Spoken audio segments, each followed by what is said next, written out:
If you feel tired, if life feels heavy, and you quietly ask Allah, why me? This remember is for you. Allah does not test you because He hates you. Allah tests you because He loves you. The Prophet ﷺ said that the people most tested are the prophets, then those closest to them in faith. A test is a sign that Allah is paying attention to you.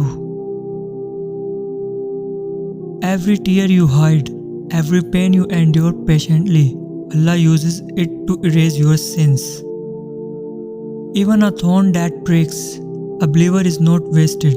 Nothing you suffer goes unseen by Allah. Sometimes Allah tests you not to break you, but to prepare you.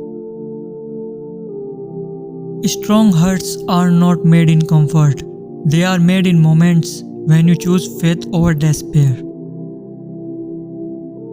O Allah, give us patience when life feels heavy. Make our hearts strong and our faith unshakable.